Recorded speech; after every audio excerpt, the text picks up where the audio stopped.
తాకట్టులో ఉన్న బంగారాన్ని విడిపించి ఆ రోజున్న మార్కెట్ ధర కట్టి మిగిలిన డబ్బును మీకు అందిస్తుంది కొమ్మూరి గోల్డ్.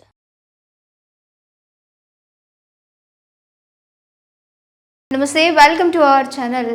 ఒక విషాదకరమైనటువంటి సంఘటన.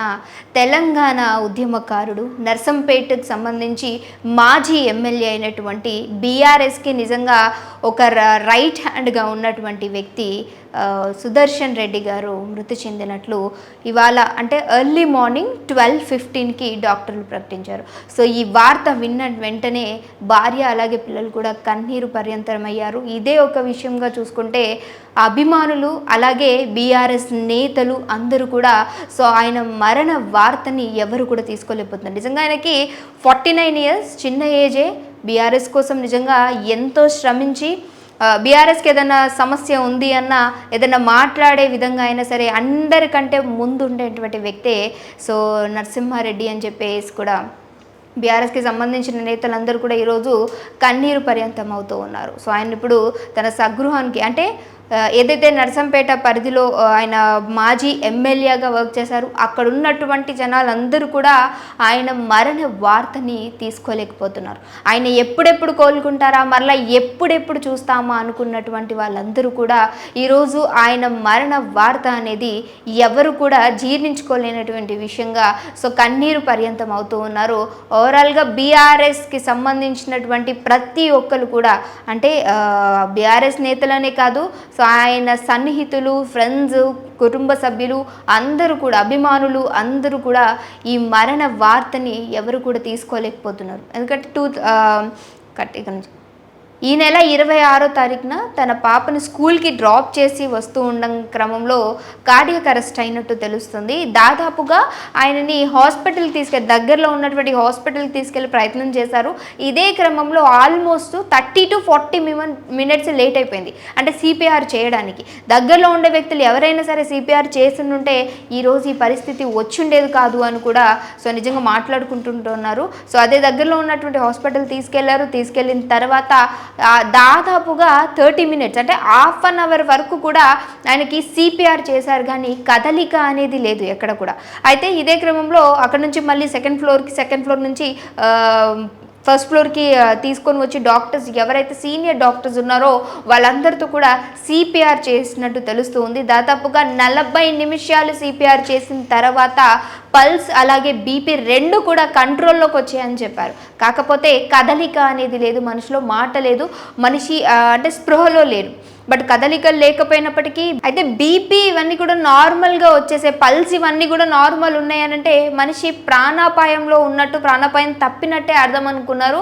సో ఇదే క్రమంలో బీఆర్ఎస్కి సంబంధించినటువంటి హరీష్ రావు, కేటీఆర్ వీళ్ళందరూ కూడా కాల్ చేసి సో ఎలా ఉంది ఏంటి అని కనుక్కుంటూనే ఉన్నారు, ఎప్పటికప్పుడు అప్డేట్ తీసుకుంటూనే ఉన్నారు. సో ఓకే సిచ్యువేషన్ అంతా కూడా అండర్ కంట్రోల్లో ఉందని డాక్టర్స్ చెప్పిన తర్వాత అక్కడి నుంచి సికింద్రాబాద్లో ఉన్నటువంటి యశోదాకి తరలించారు.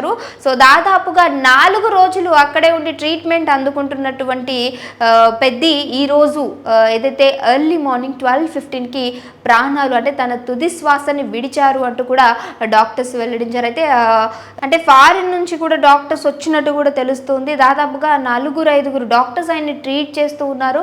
ఇదే క్రమంలో ఆయన అంటే హెల్త్ బాగానే ఉంది అంటూ కూడా అప్డేట్స్ ఇస్తూనే ఉన్నారు. ఆయన మాట్లాడుతున్నారు అన్నట్టు కొంతమంది చెప్పారు, లేదు స్పృహలో లేరు, అయినప్పటికీ బీపీ పల్స్ అన్నీ కూడా కంట్రోల్లో ఉన్నాయి కాబట్టి దాదాపుగా ఆయన బ్రతికే అవకాశం ఉంది. కార్డియాక్ అరెస్ట్ అయినంత మాత్రాన మనిషి ప్రాణాలు పోతాయి అంటూ కూడా ఎవరు ఊహించలేనటువంటి సంఘటన ఈరోజు. ఎందుకంటే 49 ఏళ్ళు అయినటువంటి పెద్ది ఈరోజు ఈ విధంగా కార్డియాక్ అరెస్ట్ అయ్యి ప్రాణాలు కోల్పోవడం అనేది పార్టీకి కూడా తీరని లోటు అని చెప్పుకోవచ్చు. కుటుంబానికైతే నిజంగా వాళ్ళ వైఫ్ ఎంత దారుణంగా ఏడుస్తూ ఉన్నారంటే నువ్వు లేకపోతే నేను ఉండలేను పెద్ది లే అని చెప్పి ఏడుస్తూ ఉన్నారు. నిజంగా ఆ కుటుంబానికి ఈరోజు తీరని లోటే చేకూరింది అని చెప్పవచ్చు.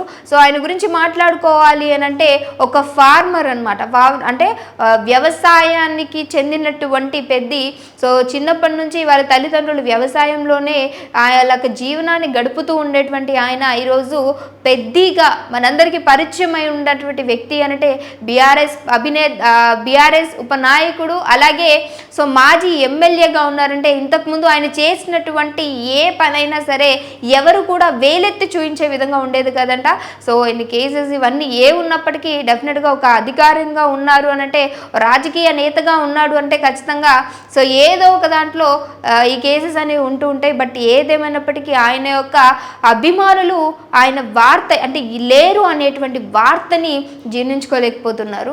ఆయన లేరు అనేటువంటి వార్తను అయితే ఎవరు కూడా జీర్ణించుకోలేకపోతుంది. ఇదే క్రమంలో 1974 ఆగస్ట్ 6న జన్మించారు. అయితే 2026 జూలై 31 ఈరోజు ఆయన యొక్క తుది శ్వాసని విడిచి ఈ లోకాన్ని నుంచి ఆయన వెళ్ళిపోయినటువంటి వార్త ఎవరు కూడా తీసుకోలేనటువంటి సంఘటన. అయితే ఈయన రాజకీయ నాయకుడిగా 2019లోనే తెలంగాణ రాష్ట్ర సమితి పార్టీ తరపున నర్సంపేట శాసనసభ నియోజకవర్గం నుండి ప్రాతినిధ్యం వహించాడు అనమాట. అయితే తెలంగాణ పౌరుల నుంచి ఏదైతే తెలంగాణ కోసం పోరాడారో అప్పట్లో ఈయన చేసినటువంటి పోరాటాన్ని గుర్తించే 2019లో ఈయనకి ఏదైతే రాష్ట్ర సమితి పార్టీ తరపున నుంచి నర్సింపేట శాసనసభ నియోజకవర్గంకి ఎన్నుకున్నట్టు కూడా తెలుస్తూ ఉంది.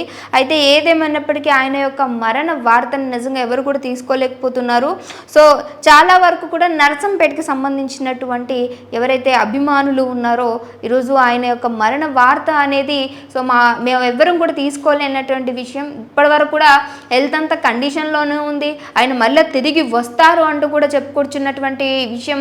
ఈరోజు ఇలాంటి వార్తని మాకు ఈ చేదు వార్తని ఎందుకు చెప్పారు అంటూ కూడా అభిమానులు నిజంగా నిరసనలు చేస్తున్నటువంటి పరిస్థితి. సో గ్రామం అంతా కూడా హై టెన్షన్ నడుస్తూ ఉండింది. సో ఆయనను అక్కడి నుంచి తన స్వగృహానికి తీసుకువెళ్ళే ప్రయత్నం చేస్తూ ఉన్నారు. ఇదే క్రమంలో సో పార్టీ నేతలు అందరూ కూడా మరి ఇప్పుడు కేటీఆర్ సార్ కావచ్చు, అలాగే కేసీఆర్ సార్, మొత్తం పార్టీకి సంబంధించినటువంటి వ్యక్తులు అందరూ కూడా ఆయన యొక్క భౌతిక కాయం దగ్గరికి వచ్చి ఆఖరి చూపు అంటే చివరి చూపు చూసుకునే అవకాశం ఉంది అంటూ కూడా సో వార్తలు అయితే వస్తూ ఉన్నాయి. సో అందరూ కూడా ఆయన యొక్క ఎందుకనంటే ఆయన చేసినటువంటి మంచి పనులు ఉన్నప్పుడు ఏదేమైనప్పటికీ ఒక మనిషి లేరు అనుకుంటే డెఫినెట్గా ఆ మనిషి కనీసం చివరి చూపు అన్న చూడాలి అనేటువంటి భావనతోటి సో ఎవరైతే ఉన్నారో ప్రతి ఒక్క నేతలు, అది అపోనెంట్ పార్టీ అవ్వచ్చు ఎవరైనా సరే, ఇప్పుడు రేవంత్ రెడ్డి మన సీఎం రేవంత్ రెడ్డి గారు కూడా ఆయన సానుభూతిని తెలియజేశారు. సో దిగ్భ్రాంతికి గురయ్యాము, అసలు ఆయన లేరు అనేటువంటి వార్తని నిజంగా ఈరోజు తీసుకోలేకపోయాం. మార్నింగ్ లేవగానే ఈ న్యూస్ అనేది నిజంగా బాధాకరం కలిగించినటువంటి న్యూస్ అంటూ కూడా సో ప్రతి ఒక్కరు వాళ్ళ యొక్క భావనలు పోస్టులు పెడుతున్నట్టు తెలుస్తూ ఉంది. ఎవరైతే పెద్ద వైఫ్ ఉన్నారో స్వప్న, ఆవిడనైతే నిజంగా ఎవరు కూడా పట్టుకోలేకపోతున్నారు. ఎందుకంటే ఆయన అంటే అమితమైన ప్రేమ కలిగి ఉన్నటువంటి స్వప్న గారిని ఈరోజు ఎవరు కూడా ఆ బాధని తీర్చలేకపోతున్నారు. ఏడవద్దు అని చెప్పడానికి కూడా ఎవరికి మనసు రావట్లేదు అంటూ కూడా మనం స్క్రీన్ మీద చూస్తూ ఉన్నాము, సో న్యూస్లో చూస్తూ ఉన్నాము. ఆవిడ ఎప్పుడైతే ఆయన లేరు అని తెలిసిందో అప్పుడు ఆయన యొక్క భౌతిక గాయం అంటే ఆయన డెడ్ బాడీ దగ్గరికి వెళ్ళి ఏడుస్తున్నటువంటి ఆ తీరు నిజంగా ప్రతి ఒక్కరికి కంటి నుంచి కంట తడి పెట్టిస్తున్నటువంటి వార్త. సో ఈ విషయం గురించి ఏం మాట్లాడలేకపోతున్నాం. సో ఆయన లేరు అనేటువంటి వార్త బీఆర్ఎస్ నేతలకి కాదు, కుటుంబ సభ్యులకి, అభిమానులకు ప్రతి ఒక్కరికి కూడా ఒక తీరని లోటుగానే చెప్తూ ఉన్నారు. సో ఆయన లేరు అనేటువంటి వార్త నిజంగా ఎవరికి కూడా తీరని లోటుగా ఉండిపోయింది. ఆయన ఆత్మకి శాంతి కలగాలి అని మా మీడియా తరపున మేము కూడా కోరుకుంటున్నాం.